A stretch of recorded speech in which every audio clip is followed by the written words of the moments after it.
The Moon Soul Trap, the CIA pilot who claimed your afterlife is stolen. The transmission no one was supposed to hear. Static. Then the uncertain tremor of John Lear's voice. We aren't born free. He paused, breath catching, as the signal flickered. The body dies, but the soul doesn't escape. It's captured, recycled, sent back here again. Another pause. Then the sentence that would exile him from credibility. It's happening on the moon. That brief, fragile transmission would become legend. Not because of special effects or secret footage, but because of who said it, a CIA pilot and aviation record holder whose father built the Learjet. To hear John Lear, a man of numbers and flight paths, speak about trapped souls was like hearing an astronaut confess the sky was an illusion. The claim defied everything his career represented: precision, control, and verifiable truth. Lear called the system the Soul Trap, a device hidden on or within the moon that captures human consciousness at death, wipes its memory, and sends it back for another round of life. He said the entire process was mechanical, not spiritual. They harvest energy, he whispered in one interview, and the only way to keep us producing is to keep us believing we're free. That was the line that shifted his story from UFO gossip to existential terror. If he was right, the moon wasn't a satellite, it was a machine, an ancient recycling plant for souls. If he was wrong, then one of America's most experienced pilots had descended into the gravity well of his own imagination. Within days, the recording spread through underground stations and early bulletin boards, retitled the transmission no one was supposed to hear.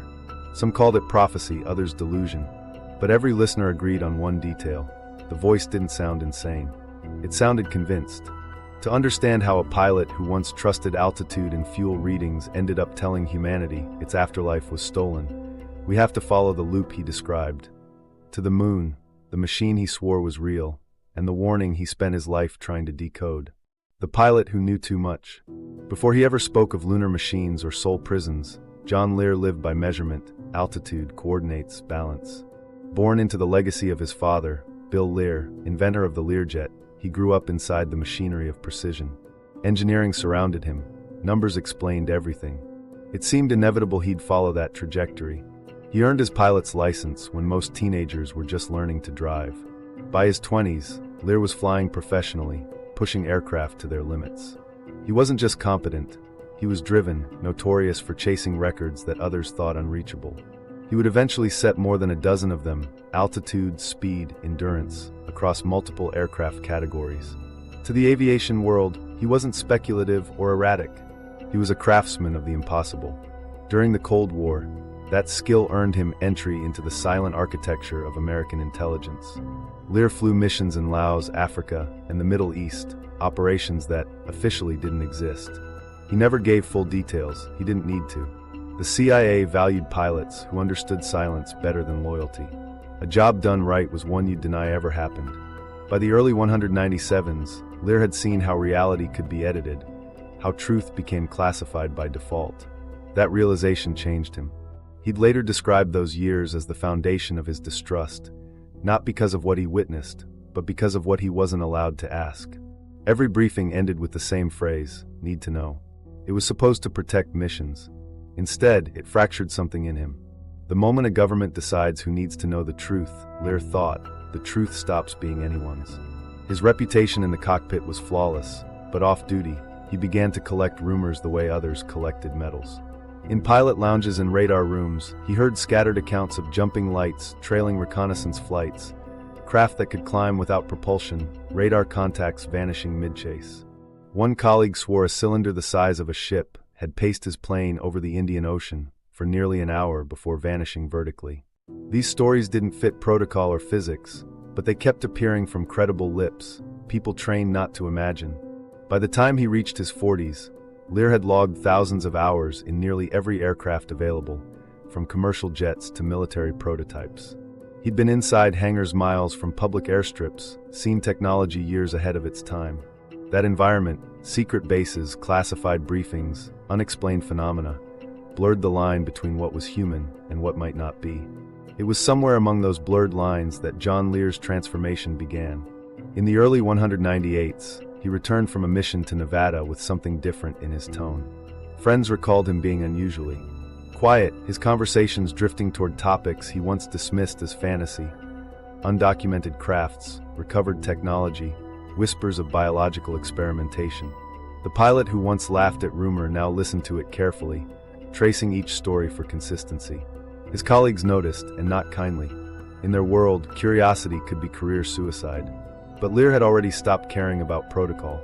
He started compiling what he called pattern evidence, statements from radar operators, engineers, and recruits stationed at remote test sites. Many described flying objects decades beyond known capability. More strangely, they all reported the same silence afterward: official denial, missing paperwork, conversations shut down. To most, it was ordinary bureaucracy. To Lear, it was orchestration. He believed he was glimpsing the outline of something global, a system of concealment bigger than any one agency. Those who knew him say Lear never had a sudden revelation. It was accumulation. Every unexplained flight, every locked briefing room, every story that matched another's details from half a world away. Gradually, he began to suspect that what humanity called progress might be partially borrowed, that the jet engines, radar advances, and composite materials emerging after World War II might have come from something non-human. At first, that idea was thrilling. Then it became sickening. He once told a friend over coffee, "There's a reason technology jumps, not crawls. We didn't evolve it alone." That remark, passed between pilots in hushed tones, reached UFO researchers years later. For them, Lear wasn't just another witness, he was validation. A man with credentials, insight, and documented service saying there was something else out there. That reputation gave his words disproportionate gravity. By mid-decade, Lear had integrated himself into the growing network of civilian researchers investigating UFO sightings and leaks. He was welcomed cautiously, credible enough to intrigue, but dangerous because he still carried the weight of classified experience. When he spoke at small conferences or to local journalists, people listened differently. Unlike fringe believers citing photographs or dreams, Lear spoke like an engineer. He used data, trajectories, and serial designations. Still, behind every statement lingered an undertone of unease. He wasn't celebrating discovery, he was describing contamination. The sense that humanity's skies had been compromised by someone, or something, that didn't need permission.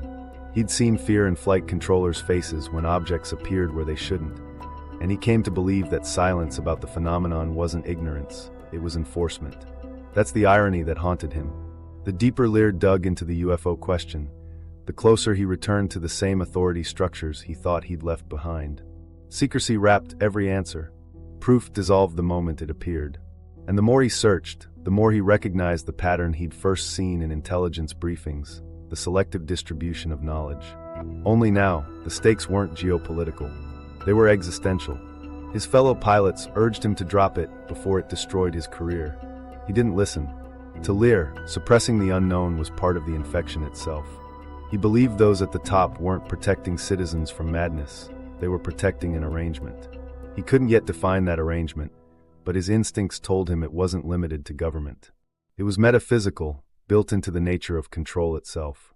In the summer of 1986, Lear walked away from contract aviation. Officially, he was retiring to focus on research. Privately, he admitted to a friend that he expected retaliation, not from agencies, but from credibility itself. Once he spoke openly, his professional record would evaporate beneath laughter. He seemed strangely at peace with that. "When you've seen how big the lie is," he said, "truth doesn't feel like survival. It feels like treason." That was the mindset that guided him into what would become the most divisive year of his life. The moment he stepped fully into public view, those who'd once saluted his precision would watch him dismantle his reputation with a single document. The UFO world would never look the same, and neither would John Lear.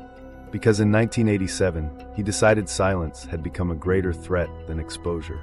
And with one announcement, he aimed to force the conversation the world had been avoiding. The 1987 announcement that shattered ufology. The air in the small conference hall hung thick with anticipation. Rows of folding chairs, an overhead projector humming faintly, maybe 40 people in the room, researchers, ex-military enthusiasts, radio hosts. At the front, John Lear stood behind a wooden podium, a stack of typed papers trembling slightly under his hand. Nobody expected what he was about to read. He began plainly, like a man reporting a weather pattern, but his words detonated through the UFO community within weeks. The document he released that day, simply titled The Briefing on Government Interaction with Extraterrestrial Intelligence, outlined a scenario that rewrote the entire narrative of modern UFO study.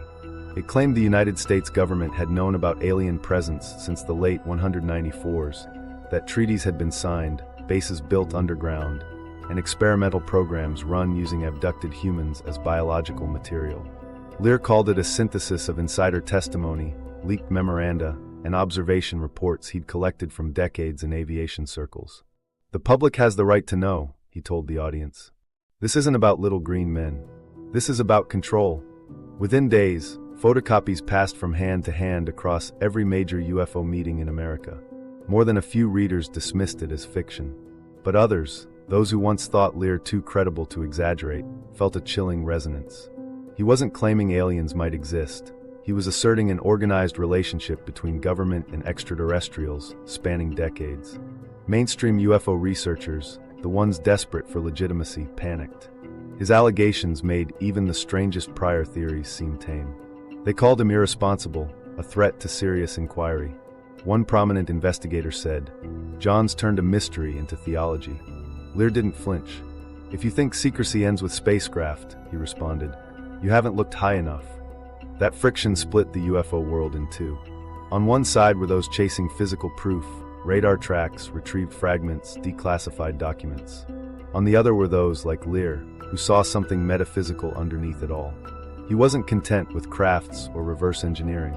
He was asking why. Why the deception? Why the continuous manipulation of human perception? To his critics, the document read like collaged paranoia. References to underground labs in New Mexico, abductee testing, psychic control frequencies, and an alleged treaty signed in 1954 between an alien faction, known as the Greys and representatives of President Eisenhower's administration. To those inclined toward belief, it was the missing map that explained decades of scattered reports. Every abduction, every mutilation, every black budget suddenly felt interconnected. Lear defended his sources as a mixture of intelligence channels, intercepted correspondence, and corroborating patterns he'd gathered through pilots and base engineers. He refused to name them, but the passion in his tone was undeniable. "We've reached a point," he said during an interview, "where disbelief has become participation. If you ignore it, you serve it." For the UFO community, that was blasphemy. Polite researchers preferred measured speculation, not outright accusation of government complicity in alien experiments. Newspaper reporters dismissed the briefing as Cold War conspiracy fever. Yet something about Lear's certainty made easy dismissal impossible. Unlike fringe prophets, he didn't shout. He stated, and that calm tone, coming from a record-holding pilot known for accuracy, made the unbelievable sound disturbingly plausible. Behind the scenes, several intelligence veterans quietly acknowledged parts of Lear's timeline matched known classified programs. Testing ranges, underground installations, funding chains masking aerospace prototypes. None confirmed the alien component, but they admitted his scaffolding wasn't entirely fantasy. That ambiguity fed the fire. Radio hosts booked him constantly. Listeners wrote in describing eerie parallels between his claims and their own night terrors, missing hour episodes, recurring dreams of laboratories bathed in blue light. What impressed them most wasn't the spectacle. It was how deeply Lear linked the phenomenon to humanity's perception of reality. In one broadcast, he was asked whether aliens were guiding governments or enslaving them. He paused before answering, both. They've traded knowledge for access. We get the technology. They get us. It was terrifyingly simple. By mid-1987, Lear's name was everywhere. For believers, he was the insider finally confirming decades of rumors. For skeptics, he was the man poisoning serious research with paranoia. The conflict reached its peak at a conference in Los Angeles, where fellow speakers refused to share the stage. Lear walked onto the panel anyway, holding his briefing in one hand and a faded photograph in the other. A grainy aerial shot he claimed showed an entry hatch near the Nevada test site. He said quietly, "You want the evidence? Start digging there." The room erupted. Half cheered, half jeered. Lear didn't wait for questions. He packed his papers and left before the session ended. That footage later circulated on underground VHS tapes.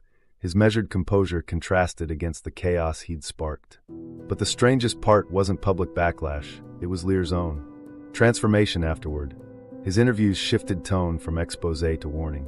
He seemed less interested in hardware and more preoccupied with consciousness.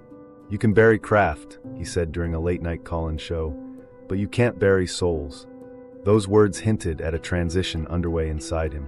What began as a claim about governments and extraterrestrials was mutating into a philosophy about life and death. He started weaving together reports of alien abductions and near-death experiences, suggesting that both pointed to the same underlying architecture: the manipulation of spirit, not flesh. Even close associates began distancing themselves. One longtime researcher said, "He's looking at the same puzzle we are, but now he thinks the table it's on isn't real." Yet Lear's conviction only deepened. He insisted that what people called UFO phenomena were not isolated events, but elements of a larger containment system governing human existence. By the end of that year, his reputation among traditional ufologists was in ruins. The man who'd once given their field legitimacy was now a lightning rod for every unprovable theory imaginable. Yet ironically, his exile widened his influence. Fringe forums, underground newsletters, and tape-trading circles amplified his message far beyond the institutions that rejected him. Lear, for his part, seemed almost relieved. Fame and respect no longer mattered. "Look around," he told one interviewer in early 1988. "We're energy wrapped in flesh, and something doesn't want that energy leaving this field." Few knew what he meant, but those words marked the moment his journey turned truly strange. From that point forward, the UFOs were background noise. Lear was pursuing something he called the higher pattern, the connective design tying human emotion, death, and memory into an organized loop. "They don't just watch us," he said. "They harvest the story itself." His announcement had started as an act of disclosure. It ended as apocalypse of meaning. Among researchers, the debate over evidence continued. Among believers, faith replaced proof. And in the middle stood John Lear, calm amid ruins of credibility, convinced he'd pulled one layer of the curtain only to find another waiting. Behind those wild claims was something darker, a pattern connecting life, death, and control. To understand that next phase, we have to follow Lear where he went next, beyond machinery, beyond evidence, and straight into the mysterious geometry of the moon. The moon as machine. For centuries, the moon had been a symbol of calm, steady, luminous, familiar. But for John Lear, it was none of those things. In his view, the moon was the perfect disguise precisely because of that familiarity. He called it the machine in the sky, a structure so ancient and sophisticated that humanity mistook it for nature itself. He claimed it wasn't just orbiting Earth, it was managing it. Lear didn't invent the idea of an artificial moon, but he gave it new gravity. Decades earlier, science fiction writers and fringe scientists had proposed that maybe our satellite wasn't natural. Yet few dared present it as fact. Lear did. He pointed to numerical anomalies.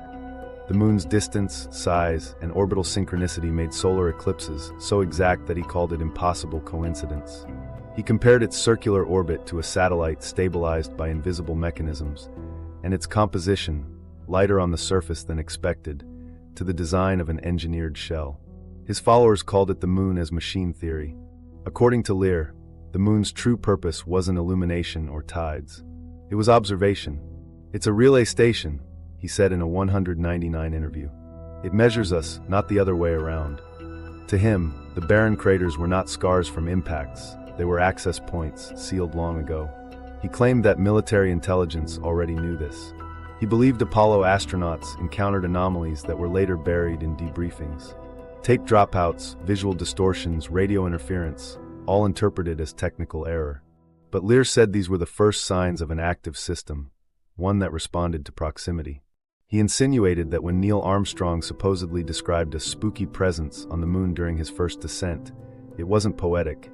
It was literal observation by something already there. Lear's argument borrowed language from engineering and physics. He described the moon as a composite object balanced between gravitational vectors with mathematical precision. "Natural satellites wobble," he said. "This one sinks." He claimed that its reflective qualities were not accidental, suggesting a metallic infrastructure under a dust layer. To his audience, especially those already primed to distrust official space narratives, the logic had a seductively technical ring to it. He even found historical partners for his theory. In 1997, Soviet authors Mikhail Vasin and Alexander Sherbakov suggested in a speculative publication that the moon might be a hollow spacecraft placed in orbit by unknown engineers. Their work had been dismissed in scientific circles, but archived by ufologists for years. When Lear discovered it, he cited it as precedent, evidence that even rival governments might have glimpsed the same truth. He argued that seismic data gathered during Apollo missions actually supported his claim. NASA once reported that when Mission Control deliberately crashed discarded lunar modules into the surface, seismic instruments registered vibrations lasting longer than expected. Headlines exaggerated that the moon rang like a bell. Lear seized on that phrase. To him, it confirmed artificial structure, an internal resonance like machinery under impact. Official scientists countered immediately. Lunar geophysicists explained that the prolonged vibrations resulted from the moon's dry, rigid crust, which transmits seismic energy efficiently. No water, no atmosphere, nothing to dampen ripple effects. To them, the ringing wasn't metallic, it was mineral. The data matched what physicists expected from a natural satellite, not a hollow shell. Yet for Lear, the rebuttal arrived too perfectly, too swiftly, as though rehearsed.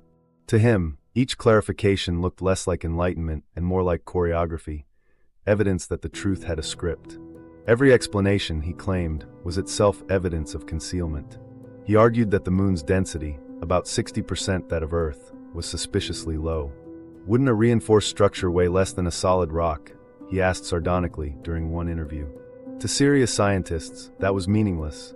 The moon's composition naturally differed because heavy metals sank into Earth's core during formation, leaving lighter silicates in orbit. But Lear saw design in every disparity. By the early 199s, he merged this theory with his older conspiracies. The lunar machine, he said, wasn't merely artificial, it was operational. Its orbit maintained balance in Earth's climate and behavior, subtly influencing gravity, emotion, and even thought frequency. He called it biological synchronization, comparing human brainwaves with lunar cycles. It's not women who follow the moon, he said. It's everyone. The deeper implication frightened even his followers. If the moon was an instrument, who tuned it? Some speculated in ancient civilization that had long since moved on. But Lear wasn't nostalgic for lost gods. He was pragmatic. Machines have operators, he said. You don't build a control center without a controller. At this point, mainstream scientists largely ignored him. Space agencies were publishing reams of data from new orbiters, gravitational maps, compositional chemistry, laser altimetry, all confirming a natural, differentiated interior. The Apollo seismic readings detailed a crust, mantle, and partially molten core. Density values, gravitational field measurements, and isotopic ratios all aligned with the giant impact hypothesis. Billions of years ago, a Mars-sized body slammed into early Earth, and the ejected debris formed a companion satellite. To astrophysicists, the evidence formed a consistent narrative. Lear dismissed it. That's their myth, he said. An acceptable bedtime story about chaos forming order. But machines aren't born from collisions, they're placed. He proposed that the moon was hollowed into its current orbit as part of an experiment, its construction disguised as cosmic accident.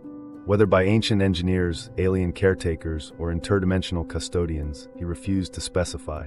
Names distract from mechanisms, he told one interviewer. All I know is it's running on schedule. To defend him, believers combed through telescope images, interpreting geometric shadows as architecture. Tower shapes along the limb, right angles in crater walls, reflective lines crossing terrain. Most of those structures later proved to be pixel artifacts or light distortions, but the images circulated through early internet forums as visual proof. What truly cemented the theory was the emotional rhythm behind it, the fear that everything familiar hid design. Lear often said the moon's perfection wasn't beauty, it was behavior. Its consistent rotation, its locked face, even its gravimetric effects mimicking purposeful calibration. Nature improvises, he said. This is scripted. And that declaration transcended data. It played on archetype, the watcher in the sky, the silent supervisor. The thought that every night, humanity slept under surveillance older than civilization itself. While scientists measured craters, Lear measured silence, the lack of curiosity, the refusal to re-examine comforting assumptions. They'd rather argue over rock age than ask who's mining us, he scoffed. That single line crystallized his mission, to replace comfort with suspicion, astronomy with theology. But as the years passed, data from new missions like Clementine and Lunar Prospector steadily eroded what little physical grounding his theory had. The moon's mapped gravity revealed uneven mass concentrations, not empty space. dense patches under basins known as mascons. That detail, to experts, destroyed the hollow moon idea completely. Lear, however, adapted once again. The moon didn't need to be hollow to be a machine. It only needed embedded technology. You can build hardware into stone, he remarked. You just need enough precision. His worldview was now untethered from geology. It wasn't a question of rock, it was function. The moon, he said, was an operating system, its code written into spatial geometry. Lunar resonance controlled reincarnation cycles, dream states, and consciousness downloads. You think gravity holds us down, he told a radio audience. It's actually data compression. That quote became infamous, symbolizing the moment John Lear crossed from conjecture into metaphysics. To believers, he was unveiling hidden physics. To others, he was spiraling into imaginative dread. Yet even critics admitted an uncomfortable truth. The story was compelling. The idea that the moon wasn't just scenery, but circuitry redefined the ordinary sight above every night sky. Before his theory could fully crystallize, new evidence emerged, at least in his mind. Early in the 200s, he encountered archived mission photos showing what looked like anomalous shapes near crater rims, angular shadows, repeating rectangles. Decades later, when China's Yutu-2 rover photographed a cube-shaped rock on the lunar horizon, the coincidence electrified his followers. Online, the image was dubbed the Mystery Hut. Scientists quickly identified it as a small boulder, shaped by perspective. But for Lear, it was confirmation enough. Visual proof that design still revealed itself intermittently like a glitch. And amid those debates, his focus shifted yet again, from mechanics to purpose. Why build a machine that hides itself, he asked. Because its function depends on secrecy. That question led directly into his next obsession, the structure he called the soul trap, supposedly embedded within that ancient machine. Lear believed the moon wasn't just controlling tides and thoughts, it was recycling existence itself. And to him, that was the real secret hidden behind its silent orbit. Everything up to this point, the whispers, the satellites, the government collusion, was only the surface of the machinery. Beneath it waited something far more terrifying, a system managing not matter, but soul. He paused often when describing this, as if careful not to overstate a thing too immense for language. But behind his hesitation lay certainty. The moon, he said, was built to monitor the passage between life and death. And whatever intelligence kept it running didn't just watch humanity, it owned it. And with that declaration, he finally crossed the boundary between astrophysics and afterlife, between science and scripture. To Lear, the moon wasn't proof of creation. It was creation's prison. And so began the story of the soul trap architecture. The soul trap architecture. When Lear first described the soul trap, he didn't sound like a man inventing fantasy. He spoke like an engineer recalling a schematic. His tone flattened into procedure, inputs, outputs, systems. It's not mystical, he told one interviewer. It's a process. The body dies, energy detaches, and within seconds the lunar network locks on. According to him, sensors embedded across the moon's surface detect consciousness as electromagnetic residue, drawing it upward into a transmission grid positioned near the far side craters. That grid's centerpiece, he said, was a geometric structure, cube or tower-like, anchored at a coordinate he refused to specify. Data flowing through that anchor streamed into what he called the processing field, an invisible energy zone enveloping the near side. The entire mechanism, he claimed, operated on frequency resonance. The soul vibrates like any signal, he explained. Change the frequency, and you change identity. To believers, the description resembled a cosmic data farm. To skeptics, it was metaphysical science fiction dressed in equations. Lear insisted he wasn't speaking metaphorically. He argued that humanity's concept of reincarnation, a recurring cycle of birth and death, was not divine design but software maintenance. They scan, he said, erase short-term memory and reinsert us. Same hardware, new scenario. This, in his mind, explained why people experienced déjà vu or inexplicable fears. They were data fragments from prior iterations leaking through the wipe. He named the operators the keepers, cautious not to label them extraterrestrial, but he often implied non-human intelligence administering the network.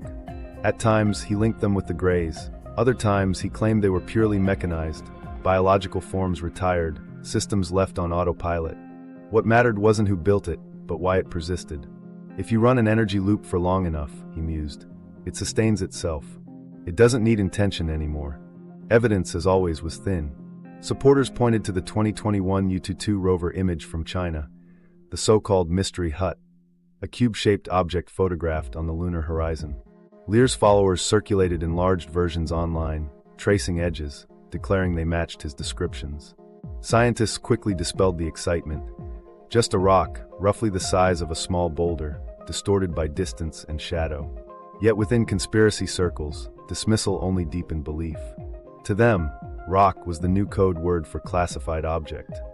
Lear later claimed he'd predicted that photo before its release. He referenced private notes describing a box casting scaled reflection. His accuracy, whether lucky or retrofitted, gave him renewed stature among his adherents. Even those who once mocked his lunar machine theory revisited it with fascination. Could a cube on the moon be a clue, an accidental reveal from a distant rover? The debate ignited message boards as images migrated across social media, modernizing what had once been fringe folklore into viral myth. Lear wove this moment into his grand architecture. The Soul Trap, he said, didn't need visible machinery. The cube was merely the relay node, one of many, part of a vast system embedded beneath the crust. Think of antennas projecting through bedrock, he told his listeners. We're surrounded by broadcast, soil just hides the wires. Beyond poetic exaggeration, the claim resonated with his audience because it gave form to abstraction. Fear prefers geometry. It feels safer when you can point to a shape. Skeptical astronomers dismissed his model entirely, but anthropologists found intrigue in the psychology behind it. They noted how his imagery, clocks, grids, cubes, mirrored modern anxieties about simulation and surveillance. Lear's Soul Trap translated everyday powerlessness into cosmic language. When he said souls were harvested through recurrence, the phrase echoed corporate metaphors of endless consumer cycles and data mining. Everything spiritual became software, and software already felt omnipotent. Still, Lear insisted his interpretation was literal. He even described the transfer mechanism, a beam invisible to human eyes but perceptible as a flash of white light witnessed in near-death experiences. That tunnel everyone reports, he said. That's the pull field. He explained it as electromagnetic retraction, drawing energy toward the lunar poles for processing. The life review described by survivors, he claimed, was simply file verification, memory compilation before erasure. To him, nightmares of floating above one's body were echoes of the upload phase. Sleep paralysis, he said, represented signal interference between brain frequency and controlling rhythm. They maintain adjustment nightly, he muttered in one late-night interview. Dreams are system checks. These statements, unsettling as they were, found audience among those already haunted by abductive nightmares and existential dread. Lear's technical phrasing gave their experiences structure, a strange comfort hidden within horror. Mainstream psychology, however, offered another angle. Clinicians studying alien abduction narratives suggested that such complex imagery often emerged from dissociative states, ways of articulating trauma or cultural anxiety when ordinary language failed. Lear's explanations, they said, externalized helplessness. Instead of confronting meaninglessness, believers faced manipulators. It was a theory that transferred internal chaos outward, where it could at least be imagined as a machine. Lear rejected those analyses, claiming they mirrored the same conditioning the Soul Trap used. They convince us we're crazy so we don't look up, he said. Yet, in calmer moments, he admitted his information came from a patchwork of sources: military anecdotes, regression transcripts, and his own interpretation of channeled material. He drew lines between everything: near-death experiences, haunted phenomena, déjà vu, even children's memories of past lives. To him, they were diagnostic leaks in a cosmic system losing calibration. He believed the process wasn't perfect. Some souls escaped. He called these outliers, individuals who remembered fragments from previous incarnations or exhibited psychic anomalies. Ancient mystics, he said, were examples of early escapees who decoded the feedback loop and taught liberation as religion. Buddha, Christ, and other spiritual figures were not divine emissaries, but escaped data clusters attempting to warn others. That's why religions fear remembering, he argued. Memory breaks the circuit. His theories blurred increasingly into theology by another name. He quoted from Gnostic tradition, souls trapped by archons who guard the heavens, and from Eastern philosophy describing endless rebirth as bondage. But unlike theologians seeking inner awakening, Lear spoke as though the cure were technical, reprogramming frequency before death, refusing the pull toward lunar light. He advised meditative resistance, focusing on grounding rather than ascent. Don't go to the light, he warned listeners. It's the reset button. Critics saw psychological danger in such guidance.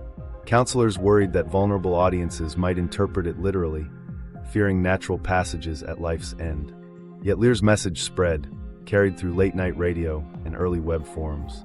It appealed not because of one man's charisma, but because it dramatized a pervasive unease, that existence itself might be manipulated by unseen systems. When questioned about physical proof, Lear often smiled faintly. "You already are the proof," he said. "You wake up here every morning." Moments like that turned simple disbelief into tension, his calm certainty contrasting with the enormity of what he implied. The paradox, both accusation and revelation, became his signature line, repeated across interviews and transcripts. It captured the essence of his philosophy. Disbelief sustains the trap, awareness might break it. Over time, even within UFO circles, the soul trap became shorthand for cosmic entrapment, cited alongside digital simulation theories and ancient alien myths. Every photo of lunar anomalies rekindled the belief. Every report of near-death light renewed suspicion. By merging spiritual folklore with technological metaphor, Lear made mortality feel like a glitch waiting to repeat. And yet, beneath his elaborate mechanics, the emotional core remained alarmingly human. The terror of being used, the hope of remembering, the question of whether freedom truly exists. Whether or not the moon harbored machinery, the story exposed something deeper. The modern soul's fear of automation extending beyond death. For Lear, that fear was proof of memory calling home. "Instinct tells the truth," he'd murmur. "That ache in the chest the moment you see the moon, that's recognition." To his audience, the statement landed somewhere between poetry and warning. But he meant every syllable. In his view, the greatest lie wasn't that aliens controlled humanity. It was that reincarnation was natural. The trap, he said, wasn't punishment. It was dependency disguised as destiny. By the end of his lectures, Lear's diagrams of energy grids filled entire chalkboards, looping arrows between planets, dotted lines linking dimensions. Students of his work would later transform those sketches into online maps labeled the Lunar Network. They weren't evidence, but they kept the myth alive. And as one era of conspiracy faded into another, the essence of Lear's claim endured. That invisibility is the ultimate control, and belief itself is the mechanism that keeps the system functional. "Stop believing, and it breaks," he said. "Keep believing, and we rebuild it every life." For Lear, the soul trap wasn't a threat to fear. It was the challenge to escape. The Gray administrators. For decades, the Grays had been the face of alien. Folklore, blank expressions, immense eyes, no mouths. To John Lear, they weren't visitors at all. They were managers. He claimed these beings existed not to explore or invade, but to administer the soul trap, the cosmic infrastructure regulating human consciousness between lives. "They run maintenance," he once said. "Think of them as data technicians making sure the system doesn't crash." In his version, hierarchy defined everything. Above the Greys stood reptilian overlords, cold strategists directing operations. Below them, humans served as organic conduits, a workforce unaware of its servitude. The Greys acted as intermediaries, executing orders with robotic efficiency. Their laboratories weren't for curiosity but calibration, ensuring the repeater system, life, death, return, stayed functional. Through this lens, abduction stories became routine service checks rather than experiments. Lear described the Greys as neither benevolent nor malicious. They were procedural. "Morality isn't in their vocabulary," he said. "They correct frequencies the way electricians fix circuits." He believed that each human lifetime generated an energetic file stored within their network, and those technicians extracted fragments during contact events. Hypnotic regressions, he claimed, revealed that abductees' memories were occasionally glimpses of these maintenance sessions, souls updated for redeployment. He cited patterns reported by abductees across decades. Similar examination rooms, identical instruments, the same impassive voices transmitting telepathic messages. "You will not remember." To Lear, this uniformity proved organization. "Random encounters don't produce identical scripts," he argued. "This is protocol." Researchers who studied the phenomenon scientifically saw something else. Trauma repetition, cultural influence, the recycling of images through media. But to Lear, synchronicity implied system, not psychology. He claimed that during these operations, the Greys uploaded emotional energy into synthetic reservoirs. They don't feel, so they borrow, he said. They mine intensity, fear, love, grief, all downloaded into their field like charge into a battery. It sounded metaphoric, but he meant it literally. Humanity, in his view, served as a perpetual generator of emotional current feeding the machine. Each death renewed the power cycle. Each life ensured continuity. Several times, Lear hinted the Greys had been introduced to Earth through governmental channels long before open abductions began. They arrived as contractors, trading technology for access to human biology and consciousness. They offered progress, he said flatly, and our leaders signed for it. In his telling, the Greys established infrastructure disguised as scientific development, satellites, communication arrays, and orbital machines that interlocked with the lunar network. To him, even Earth's expansion of digital communication paralleled the soul trap's design. Connectivity above, connectivity below, it mirrors, he remarked in one interview. Every antenna on Earth is a smaller version of what hangs over us. His tone blended paranoia with awe, convincing many listeners that he saw patterns others missed. But where believers saw insight, scholars saw cultural projection. Psychologists studying alien abduction accounts noted how the Greys often embodied modern fears of depersonalization, technocratic authority, bureaucracy, loss of self to systems too vast to resist. Lear's depiction fit perfectly, emotionless caretakers harvesting energy while keeping humanity pacified. Anthropologists argued his framework wasn't extraterrestrial but existential, the shape of anxiety rendered in cosmic proportion. Lear was aware of those critiques. They say the Greys are my metaphor, he told a reporter. Fine, but metaphors don't leave scars. He referenced abductees with unexplained marks, radiation burns, or recurring nightmares identical across continents. Science attributed those to psychological or environmental explanations. Lear pointed to them as audit trails, signs of the Greys' routine calibrations. They tidy up after themselves, he said grimly. He believed their neutrality made them unusually dangerous. They didn't conquer civilizations or demand allegiance, they automated captivity. Once established, their system could run indefinitely with minimal oversight. Humanity required only supervision, not oppression. You don't cage cattle you've already taught to graze inside fences, he said. That statement haunted listeners. It redefined control as voluntary participation, obedience by design. In his speeches, Lear often performed a visual, two concentric circles drawn on a whiteboard. The inner ring represented Earth's biosphere, the outer the lunar network. Between them, he'd sketch dots, the Greys, operating conduits between worlds. This is your afterlife logistics, he'd say. The simplicity unsettled audiences more than any elaborate diagram. It suggested imprisonment not by faith or politics, but architecture. Despite mounting skepticism, Lear's stories echoed elements found in earlier abduction research. Many experiencers spoke of the Greys' mechanical demeanor, the dissection-like procedures, the overwhelming sense of being catalogued. Clinicians treating abductees found consistent trauma responses, heightened startle reflexes, insomnia, flashbacks, symptoms similar to post-traumatic stress. Whether or not literal beings were involved, the experience felt undeniably real. This intersection between Lear's claims and psychological data fascinated some academics. If thousands shared identical imagery without contact, something cultural or archetypal must be at work. Jungian analysts suggested the Greys symbolized the collective fear of losing individuality amid advancing technology. Lear inverted that idea. Technology, he said, wasn't mirroring fear. It was built to cause it, keeping emotional resonance high for collection. They farm vibration, he quipped during one broadcast. War, grief, headlines, it's all harvest season. As his rhetoric grew, others within ufology tried moderating him. Some urged him to frame the Greys as metaphor, not management. He refused. Metaphor doesn't scan your DNA, he said. They do. Yet privately, documented conversations reveal moments of weariness. One recording captured Lear murmuring, maybe they were built to run the system after their creators left. Maybe they don't even know why. It was a rare glimpse of doubt, suggesting empathy for the very entities he accused. By the early 200s, the image of the Greys had evolved across culture, from horror to banality on merchandise and film. Lear saw that normalization as proof of gradual conditioning. They sold you their face on t-shirts so you'd stop being afraid of it, he warned. That's step one in managing livestock, make the shepherd look friendly.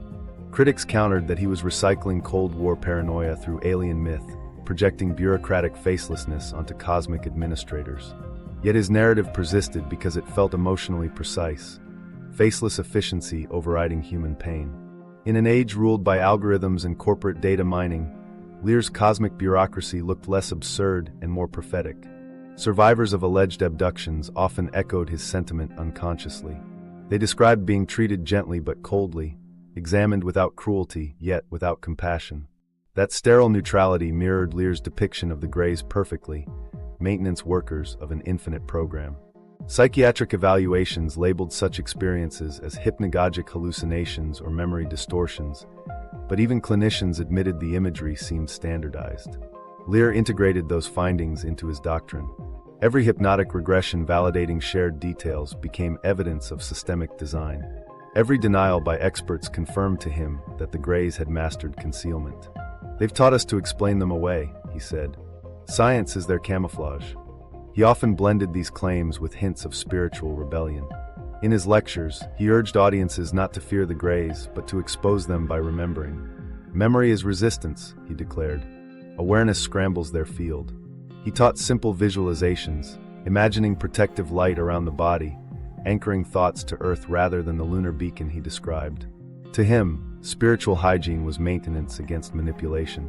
Ironically, those meditative techniques resembled therapeutic coping strategies for trauma, grounding, visualization, reclaiming agency. Clinicians unaware of the philosophy sometimes reported genuine improvement among participants.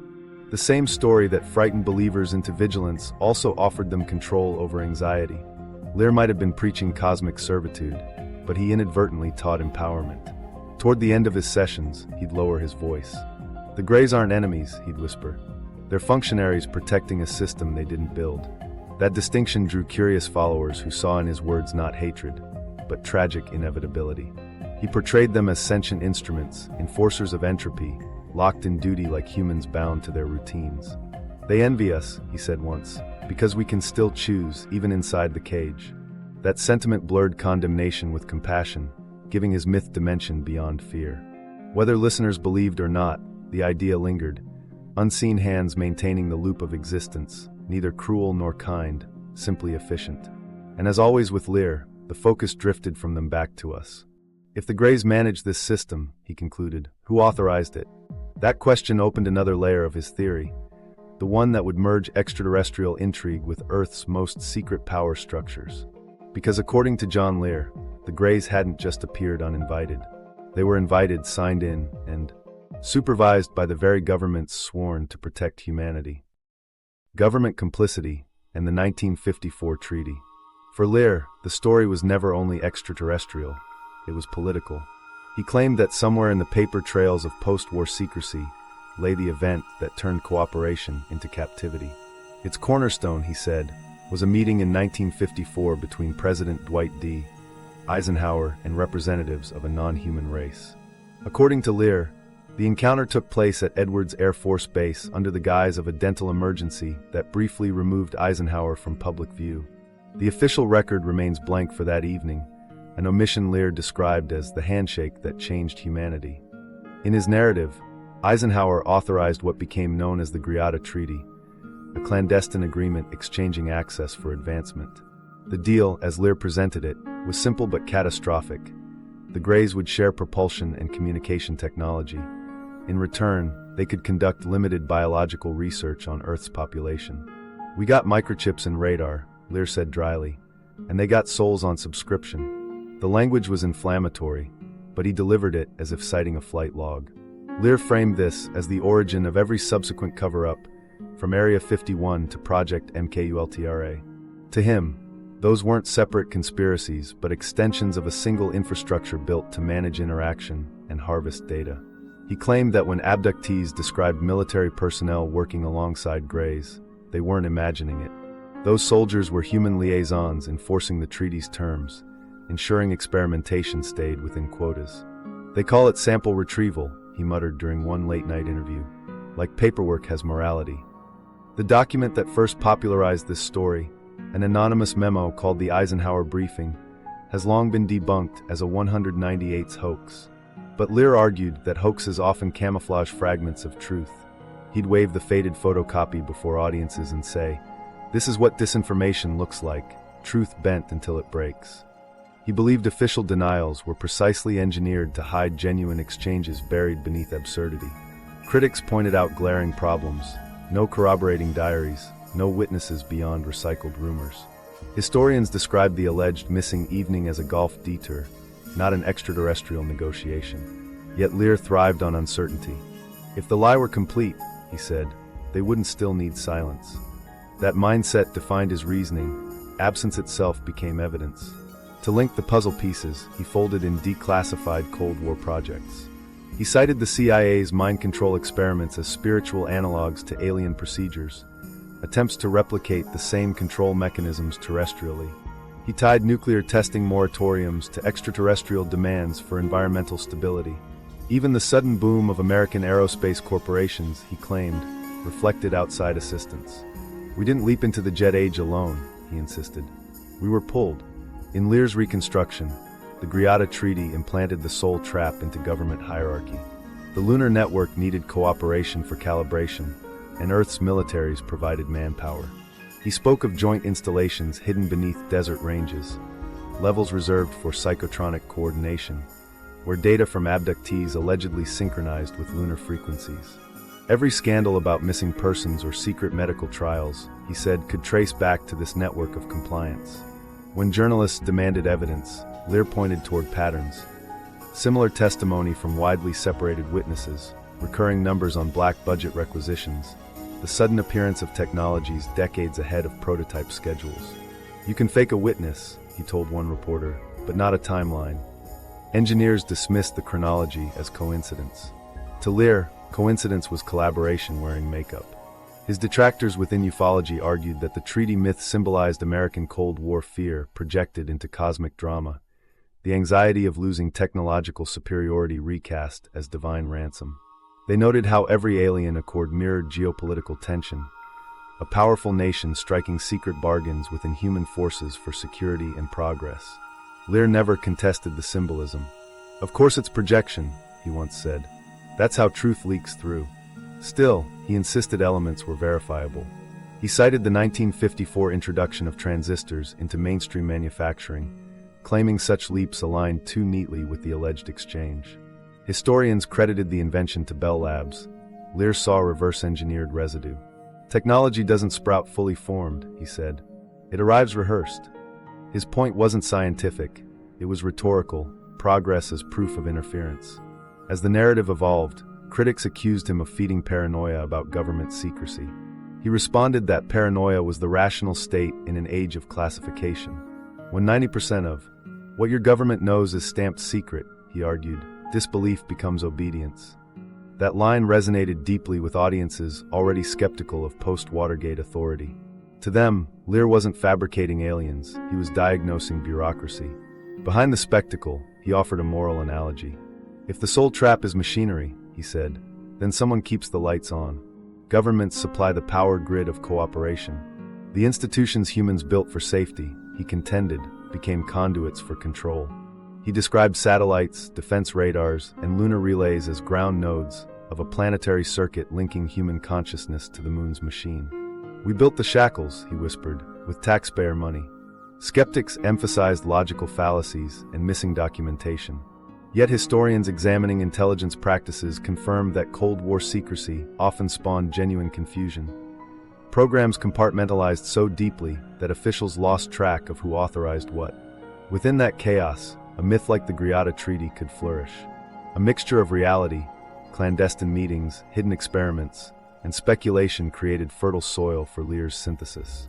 Modern researchers reviewing declassified archives found nothing to substantiate extraterrestrial pacts, but they did locate drafts discussing psychological warfare and information control, documents proving governments consciously manipulated narratives. To conspiracists, that was vindication enough. Lear's prophecy, though unprovable, captured the spirit of systemic deceit. It explained inexplicable bureaucracy through cosmic outsourcing. At lectures, he often juxtaposed two photos: Eisenhower's composed smile beside an image of a classic gray. "They shook hands," he'd declare. We signed the lease on our own souls. The audience usually gasped or laughed uneasily, but he pressed the silence afterward until it felt like complicity. Every election since then, he continued, has changed the tenants, not the landlords. For psychologists studying belief systems, Lear's insistence offered a fascinating case of narrative reinforcement, the way cognitive dissonance strengthens mythology. Each debunking amplified the story's emotional charge. To followers, attack equaled validation. Persecution meant proximity to truth. Lear became both messenger and martyr, a role he seemed increasingly comfortable inhabiting. Even within government transparency movements, his ideas found traction. Whistleblowers from unrelated programs adopted alien vocabulary to describe bureaucratic indifference, referring to superiors as greys, to classified directives as commands from the ship. Lear's metaphor, intentional or not, infected language beyond ufology. Toward the late 199s, he began emphasizing the psychological function of secrecy over its logistics. People think the treaty's about technology, he said. It's about permission, teaching humanity to surrender authority in silence. That reinterpretation gave his theory endurance. Whether or not Eisenhower ever met anything off-world, the image served as a mythic shorthand for complicity, the moment humanity outsourced autonomy. When pressed on why aliens would require paperwork at all, Lear chuckled. It's the ritual that matters, he said. Consent legitimizes control. Even tyrants prefer signatures. That idea reframed the entire soul-trap cosmology as a legal system rather than invasion. A contract not of conquest but compliance, renewed each generation through belief. Mainstream researchers saw poetic irony. Anthropologists compared it to ancient covenant myths where gods demanded offerings for protection. The Griata Treaty, they argued, was modern mythology wearing a bureaucrat's suit. Yet the psychological resonance made it potent. It gave believers a villain both reachable and cosmic, a government they could blame for metaphysical captivity. Lear's later talks blurred doctrine with resignation. I'm not accusing Eisenhower, he said once, tone softened. He probably thought he was saving the world. In that ambiguity, he humanized the myth, an old general cornered by superior beings, signing under duress. The tragedy, Lear suggested, was that protection always costs freedom. By the time declassified evidence disproved key details, it no longer mattered. The treaty had transcended history, becoming a metaphor that cemented the rest of his philosophy. Newspapers mocked it as folklore, but underground audiences treated it as sacred chronology. For them, 1954 wasn't a year, it was year one of the human agreement. To conclude this part of his mythology, Lear often returned to a single refrain. The truth about the treaty isn't who signed it, it's that we still renew it, every time we look away. That statement bridged his political and spiritual dimensions, transforming a Cold War legend into existential critique. Whether as literal covenant or symbolic surrender, the treaty explained the enduring question haunting his followers: why keep humanity trapped at all? To Lear, the answer was simple and devastating, because the system runs best when everyone agrees to ignore it. And somewhere between government secrecy and cosmic administration, he argued, lies the reason consciousness keeps returning to the same battlefield: the human energy economy. By the late years of his career, John Lear's story had morphed into something uncomfortably intimate. Not a war in the skies, but a war inside the human heart. He insisted that the soul trap operated on a specific fuel: emotion. Joy, fear, grief, passion, all the volatile currents of human experience became, in his view, the raw power sustaining the system. They don't need our bodies, he said during one of his final interviews. They need our reactions. That single sentence reframed his entire cosmology from extraterrestrial exploitation to energetic economics. In Lear's model, Earth was an emotional generator. Every argument, celebration, heartbreak, and act of violence released a vibrational frequency. The lunar mechanism, he claimed, harvested that output and routed it to beings or programs beyond comprehension. Negative energy has the highest yield, he explained. Despair carries charge. Peace doesn't. To followers, this painted a chilling picture of an engineered world thriving on perpetual distress. He called it the human energy economy. Wars weren't fought for territory but current. Propaganda wasn't persuasion but induction. Spiritual traditions that encouraged suffering became, in his eyes, maintenance scripts.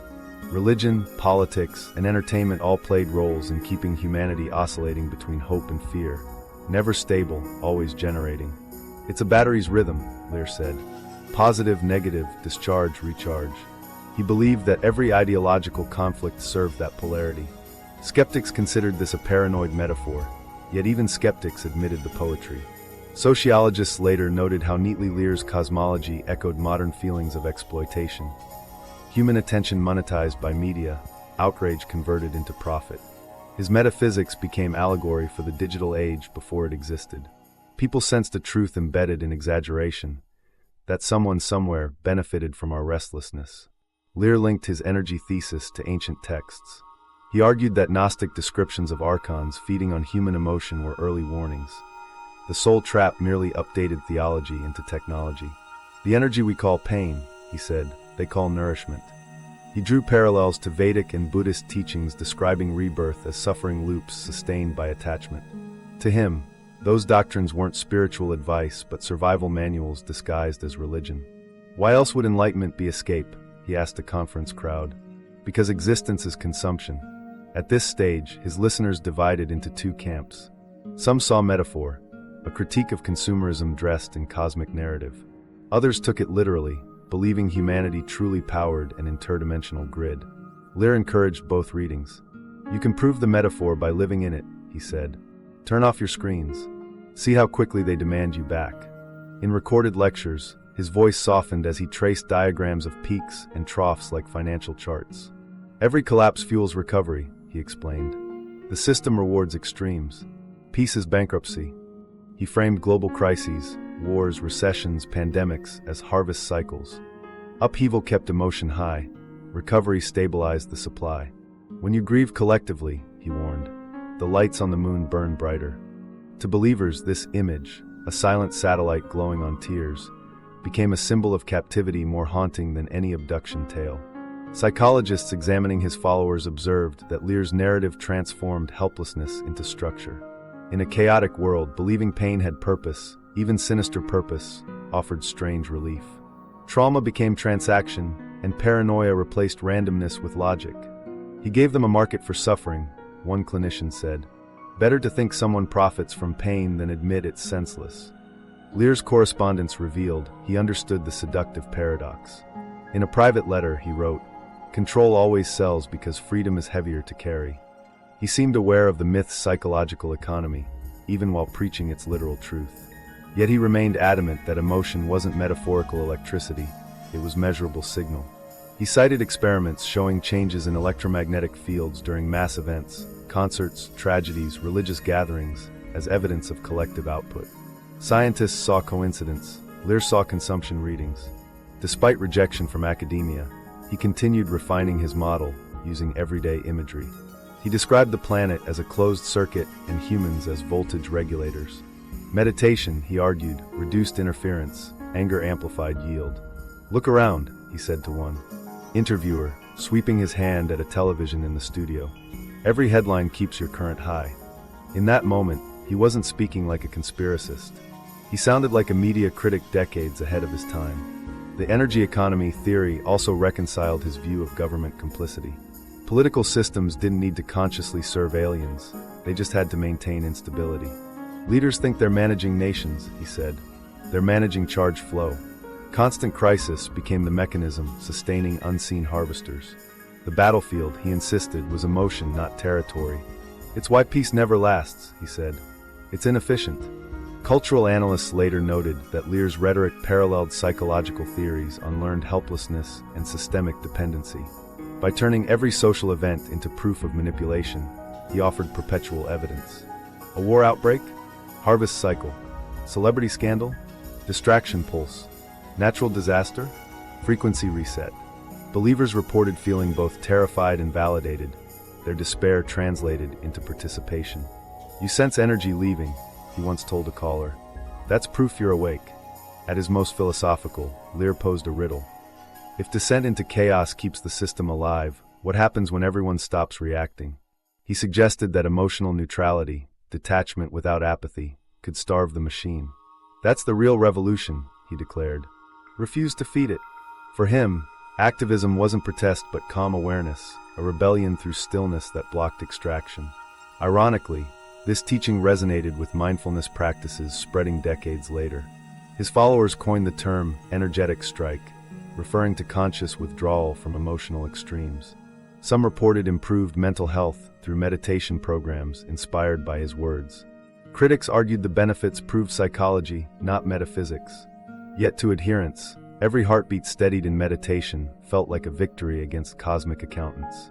As his concepts spread online, artists and theorists adapted them into new symbolic movements. Digital art depicting wires from hearts to the moon, poetry about silence as defiance. The imagery transcended belief. It became commentary on consumption culture. Lear's vision blurred with metaphor, yet gained lasting relevance precisely because of that ambiguity. During interviews in his later years, his tone turned weary but resolute. "They want noise," he said softly. "So I whisper." That line captured his final stance, rebellion through quiet consciousness. He rejected violence or panic, insisting that awareness itself disrupted the loop. "You can't harvest what's realized itself as free," he told audiences. "That's why they keep us distracted.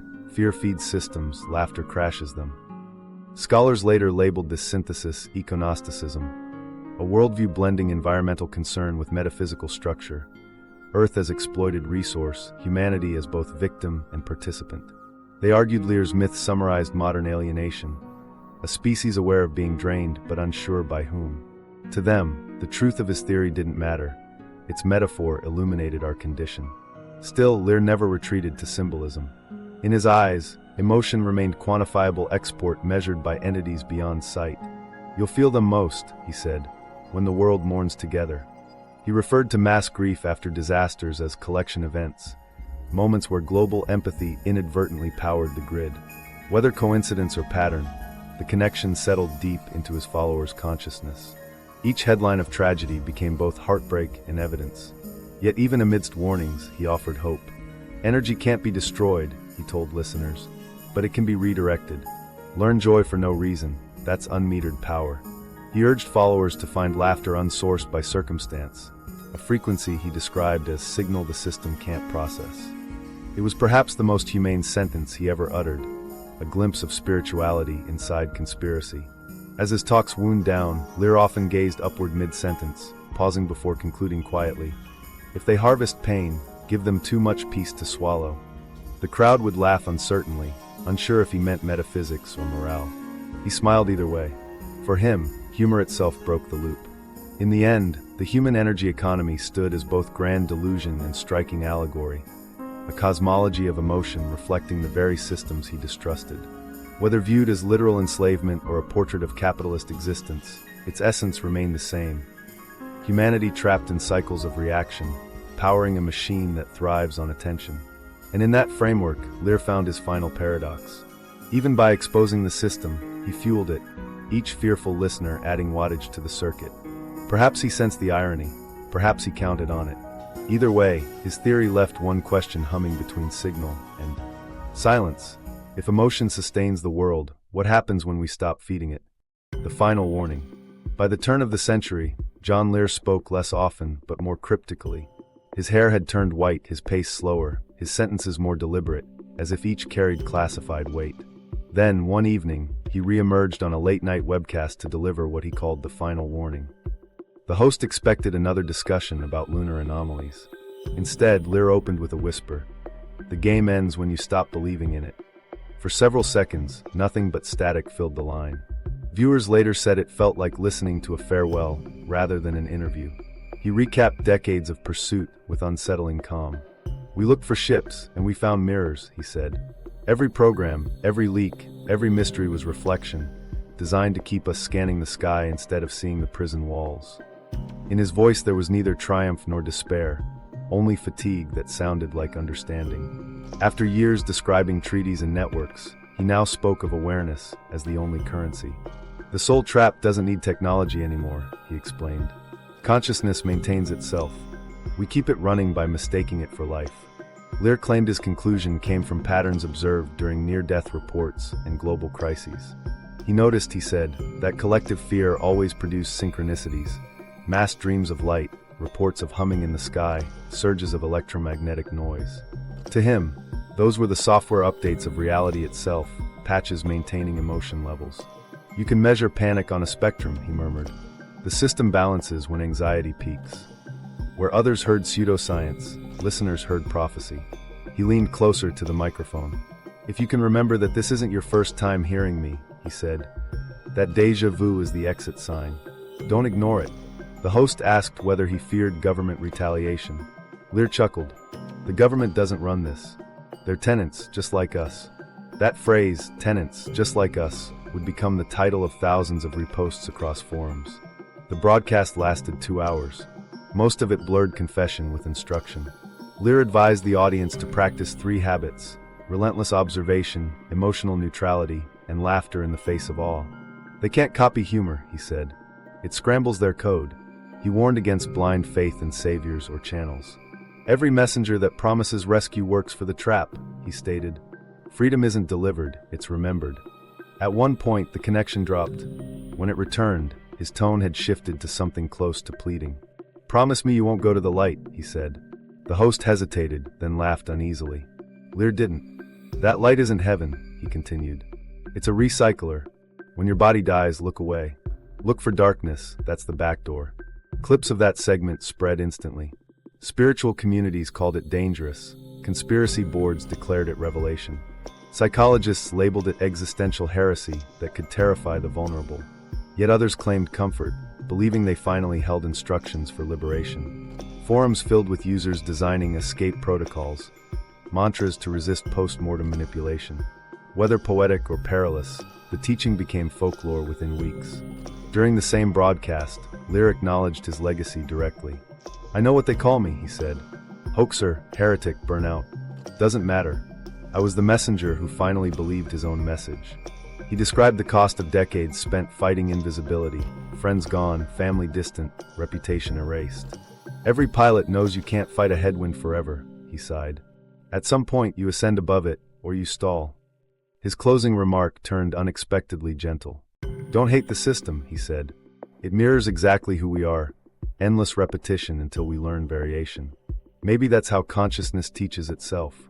It was the only time he hinted that the trap could also be teacher, that captivity might exist solely until awareness matures. Within 24 hours, fragments of the interview were dissected across media. Skeptics highlighted contradictions.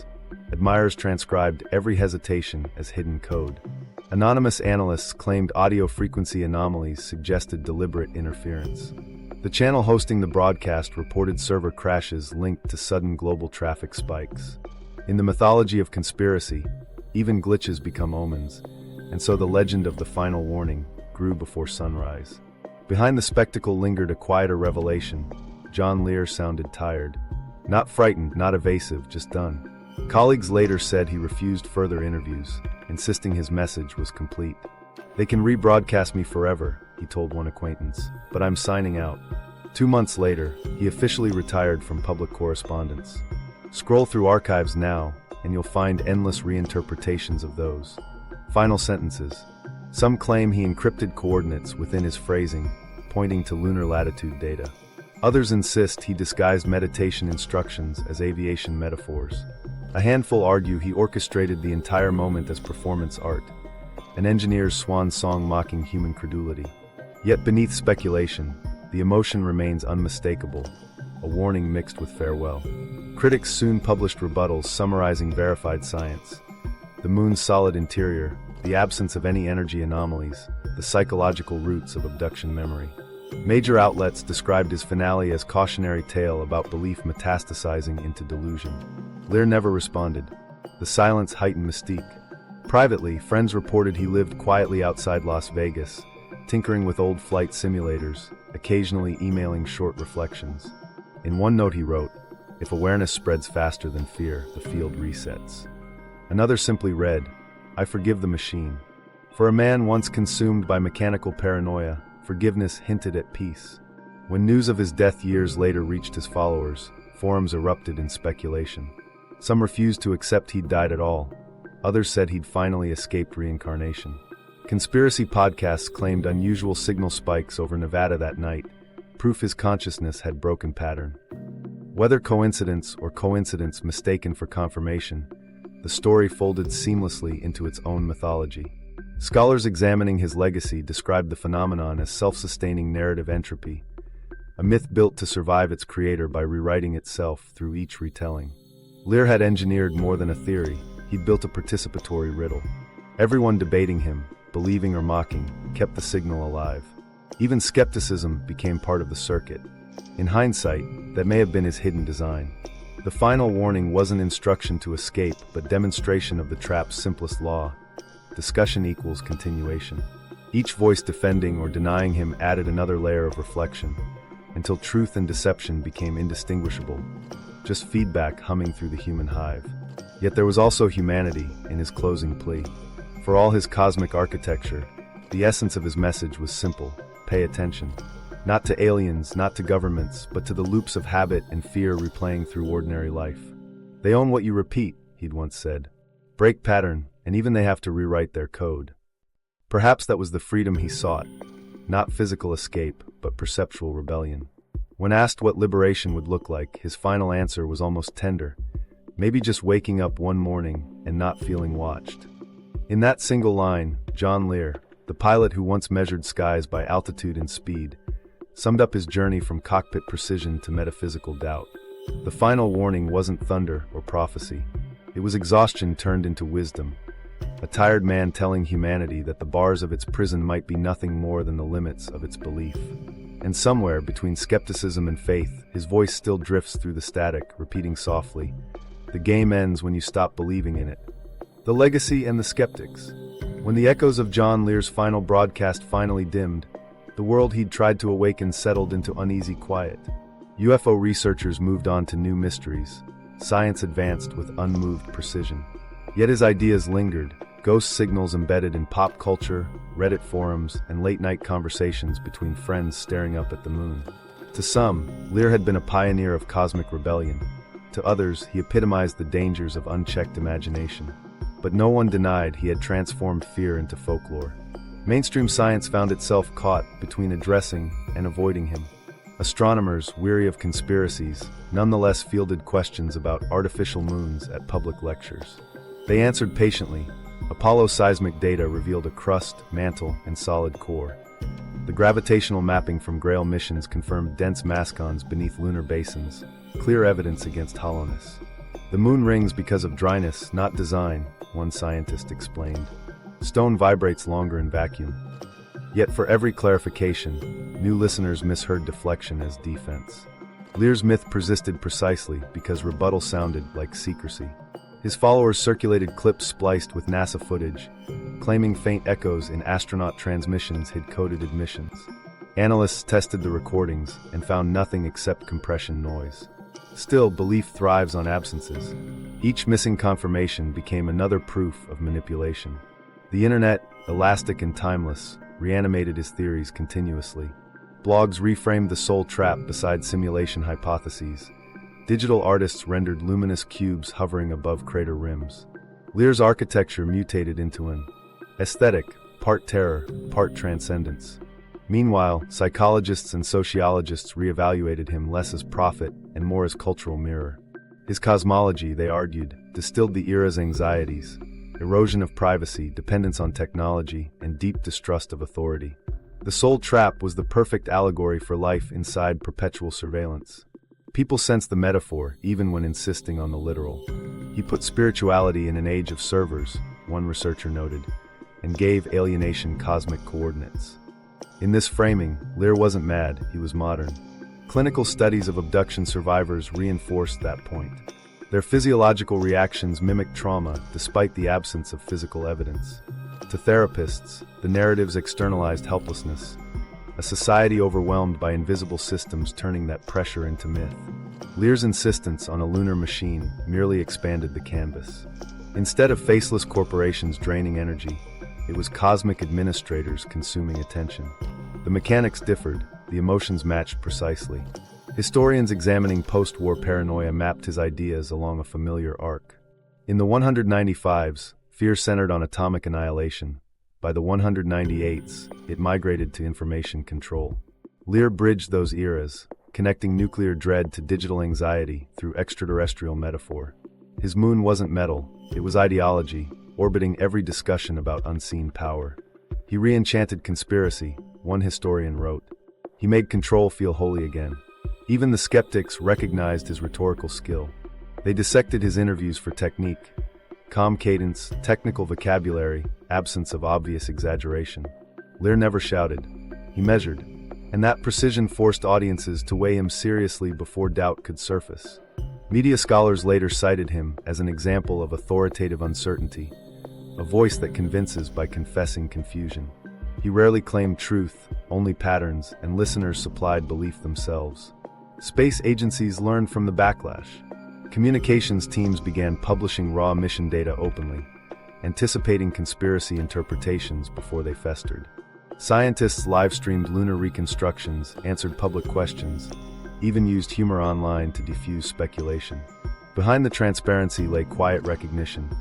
Narratives like Lear's grow fastest in vacuum. Knowledge distribution became counter-mythology, though even clarity couldn't match his drama. For academics studying folklore, Lear's story demonstrated myth's evolution in real time. Legends once traveled by campfire, is spread through radio frequencies and dial-up modems.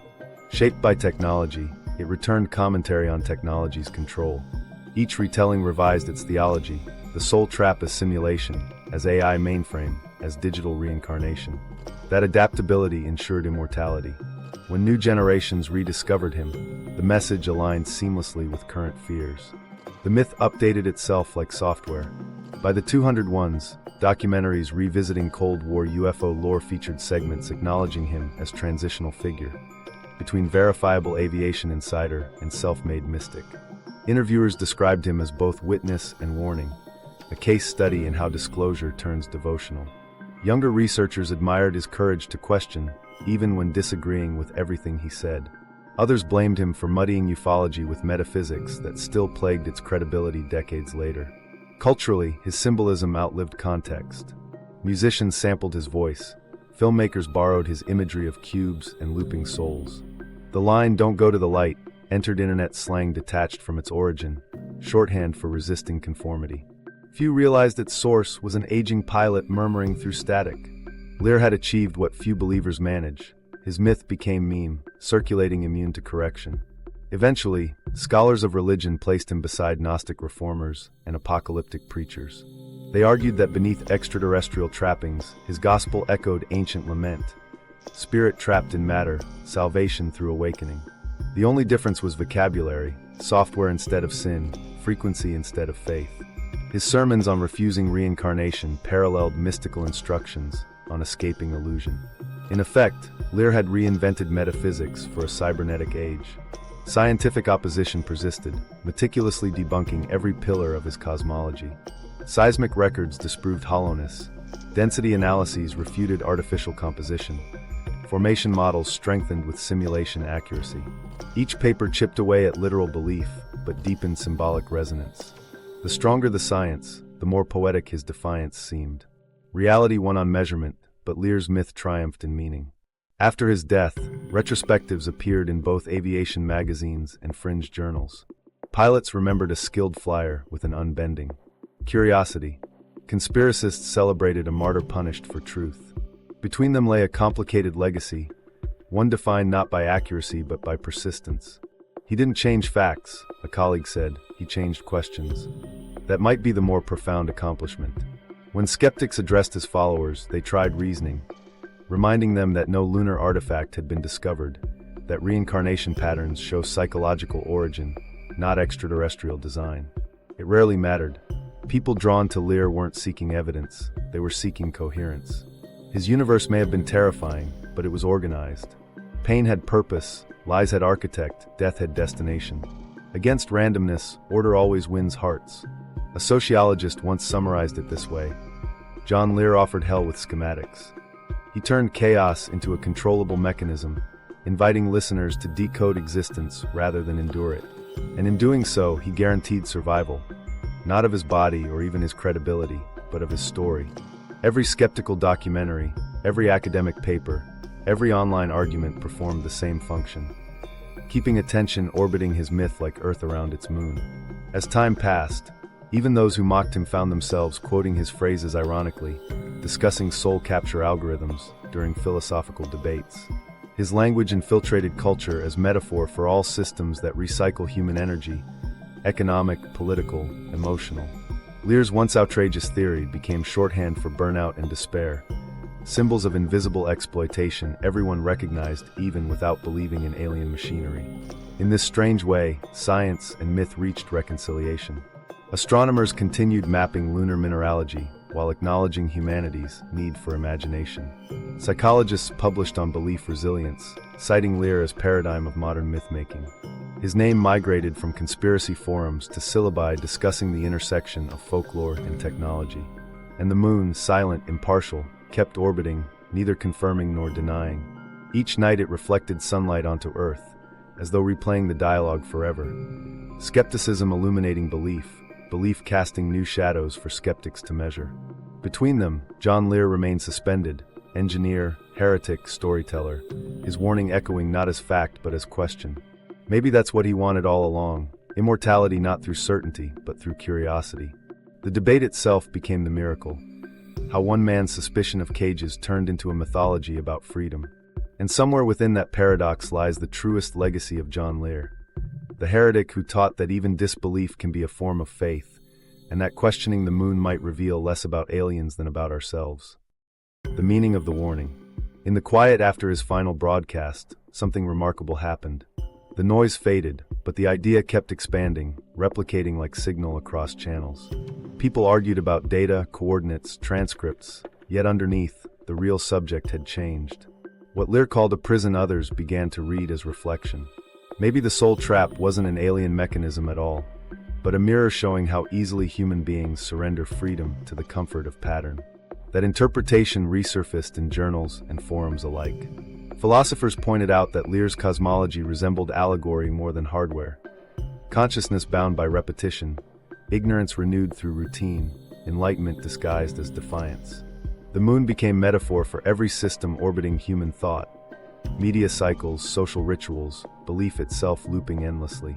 The trap, they argued, was perception repeating its own story. Yet the myth retained its pull because it made power visible. Lear's theories wrapped invisible emotions and institutions into something tangible. A cube on the moon, a machine in the sky, they turned abstraction into architecture. People could finally point to a shape when describing unease with modern life. "We aren't trapped by space," one essayist wrote. "We're trapped by comprehension limited to the visible." In that sense, Lear provided language for feelings the age of information had no words for. Those who studied consciousness framed his message as an unintended meditation teaching. His instruction to look away from the light mirrored ancient injunctions to detach from temptation. His exercise of emotional neutrality resembled mindfulness, the practice of observing without reaction. Even his belief in laughter as liberation echoed mystical traditions where joy dismantles illusion. The difference was context. Lear thought he was resisting technology, not transcending self. Still, the deeper pattern remains the same. Humanity builds systems promising safety, and those systems demand maintenance, laws, economies, algorithms, until maintenance becomes meaning. The soul trap could be understood as civilization itself, order so elaborate that no one remembers who designed it. Lear's warning, stripped of lunar metaphor, sounds startlingly familiar. Question the routines that define you. Across retrospectives, commentators noticed that Lear's journey traced a human paradox.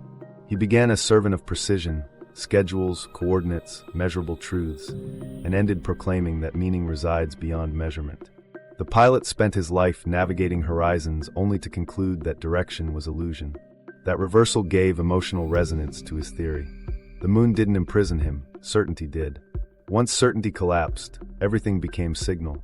Artists continued translating his imagery into visual language. Cubes breaking apart, souls escaping circuitry, eyes reflecting lunar light. Audiences responded less to content and more to feeling. The blend of awe and suspicion, of beauty laced with control.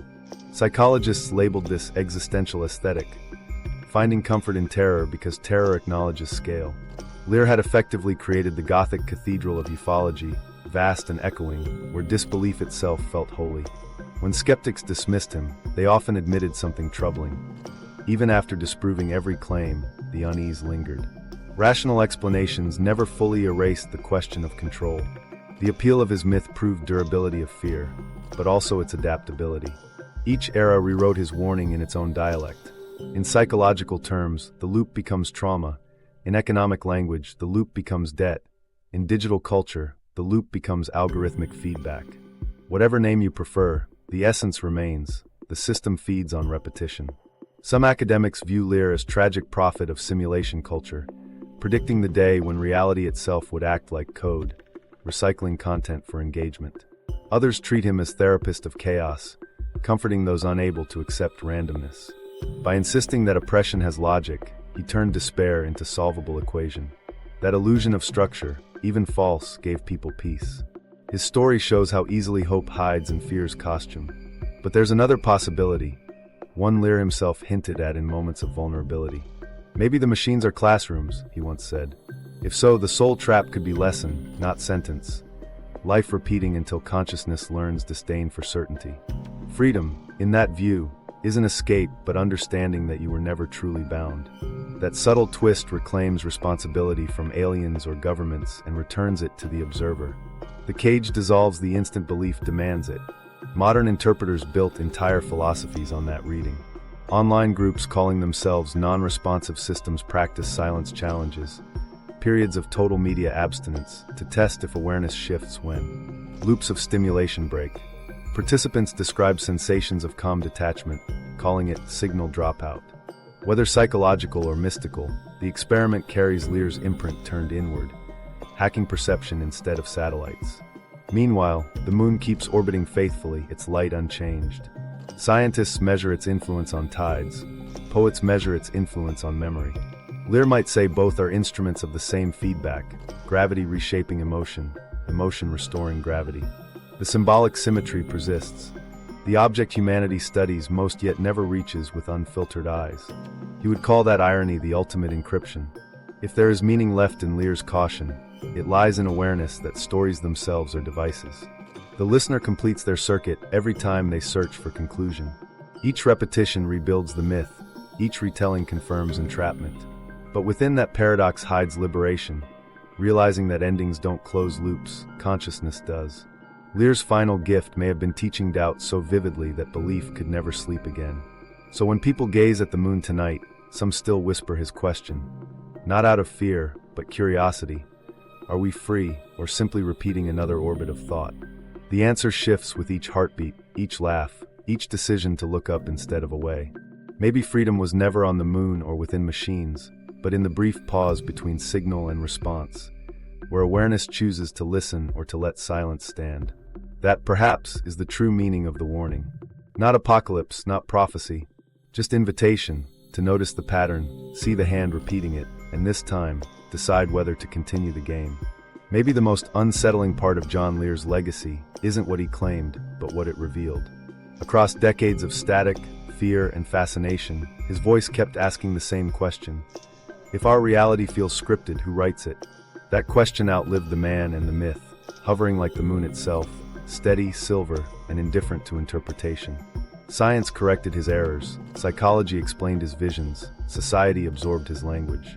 Yet none of that erased the spark behind his theories, the yearning for freedom inside a world that rarely offers it.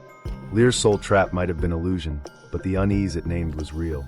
Every person who has ever stared at bureaucracy, at repetition, at invisible systems dictating life and choice, understands the impulse to believe something larger pulls the strings. His genius, flawed and dangerous as it was, turned that feeling into a story. He began as a pilot chasing altitude records, a man trusting mathematics more than myth. He ended whispering that perception itself is the prison. The arc between those points mirrors humanity's journey from outer space to inner uncertainty. As technology advanced outward, doubt deepened inward. In that reflection, Lear remains strangely prophetic. He translated modern anxiety into a cosmology of captivity, showing that even if the bars are imaginary, the confinement feels solid. Today, the soul trap survives not as doctrine, but as metaphor woven through countless conversations about attention, control, and consciousness. Philosophers read his warning as commentary on feedback culture. Skeptics cite it as evidence of belief's endurance. Artists still recreate his cube gleaming on the lunar plane, not because they believe in alien machinery, but because it perfectly pictures an ancient frustration, the sense that existence itself repeats without consent. That's where Lear's warning resonates deepest.